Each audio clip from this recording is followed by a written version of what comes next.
বাংলাদেশ শ্রমিক ফেডারেশন আয়োজিত সমাবেশে লোকে লোকারণ্য হয়ে ওঠে পুরানো পল্টন থেকে কাকরাইল মোড়। নানা শ্রেণী পেশার মানুষের পাশাপাশি এতে অংশ নেন জামায়াতে ইসলামীর নেতাকর্মীরা।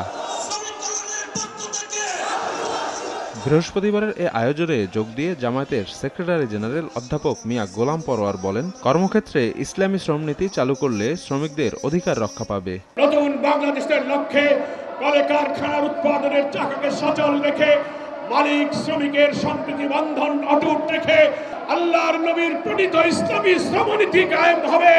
অনুষ্ঠানে প্রধান অতিথির বক্তব্যে জামায়াতের আমির ডাক্তার শফিকুর রহমান বলেন, টেকসই বাংলাদেশ বিনির্মাণে মালিক শ্রমিক সম্পর্ক উন্নয়ন প্রয়োজন। বাংলাদেশ জামায়াতে ইসলামী ক্ষমতায় গেলে নারীদের জন্য পরিপূর্ণ নিরাপদ কর্মস্থল নিশ্চিত করা হবে বলেও প্রতিশ্রুতি দেন তিনি। প্রতিপক্ষ আমাদের বিরুদ্ধে অপবাদ ছড়ায়, জামায়াতে ইসলামী ক্ষমতায় গেলে মহিলাদের আর কোনো কাজ করতে দেবে না, ঘর থেকে বের হতে দেবে না।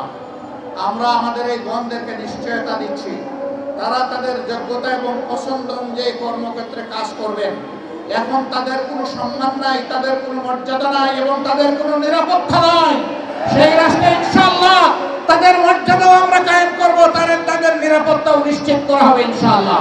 শ্রমিকদের অমানবিক জীবনের ইতি টানতে ইসলামের শাসন প্রয়োজন বলেও মন্তব্য করেন জামায়াত নেতারা।